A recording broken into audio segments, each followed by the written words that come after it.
ملحیدەکان بەکرێک ژیراوەکانیان قوتابیەکانیان ڕەخنە لە ئێمە موسڵمان دەگرن دەڵێن مەڕۆن بۆ حەج، مەڕۆن بۆ عومرە، قوربانی مەکەن.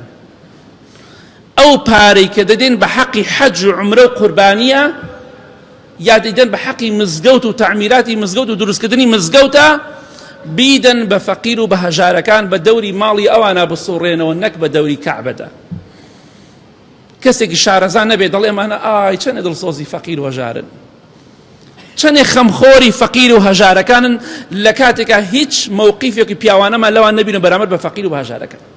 زۆر بەیان مەسەلەکە دژایەتیکردنی عیبادەتە، دژایەتیکردنی ئاینی پیرۆزی ئیسلامە، بەڵام بە شێوەیە کە تۆ هەست نەکەی کەسێک زۆر وریانە بێ نازانێ مەسەلەکە چی.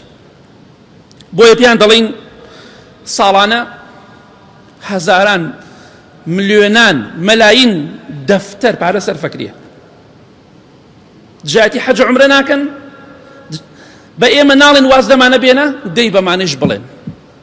هەزاران و ملیۆنان و ملیاران دەفتەر سەرفەکرێ بۆ تۆپی پێ، بۆ کاس، بۆ تەماشاکردنی تۆپێن لە ساحە گەورەکانە خەڵدانیشە هەمووی بپارە چێتە ژوور خۆ بەلاش نییە. بۆ لاعیبەکان یاریزانەکان پارەی خەیاڵیان پێدرێ، پارەی خەیاڵی. باوەڕکە لاعیبی وا هەیە ساڵانە ئەوەنەی کە پارەی پێدەن هەموو مسلمانان ئەچن بۆ حەجەوە پارە سەرف ناکەن، بۆ عومرە یا بۆ قوربانی، شتەکان خەیاڵیە. بۆ بە نەسیحەتی ئەوانەش ناکەن، بۆ پێیان ناڵێن واز لەم شتانە بێنن. ئەو پارەی کە دەیدەن بە حەقی تۆپێن و یاریزانەکان و کاسەکان و نازانم چیەکان، پارەکە واز لێ بێنن ئێوە غەڵەتن بیدەن بە فەقیر و بە هەژارەکان. بۆ باسی ئەوان ناکەن ئیلا حەج و عومرە و قوربانی. بۆیە بیان ناسین ئەوانە هم العەدو فاحذەرهم. خوا باسی منافقان دەکات دەفەرمێ ئەوانە دوژمنن، دوژمنی ئێوەن بیان ناسن، ئەمانەش دوژمنی ئیسلامن چاکیان بناسن. حەزیان بە ئیسلام نییە، بۆچی یەخەی ئەمانە ناگرن؟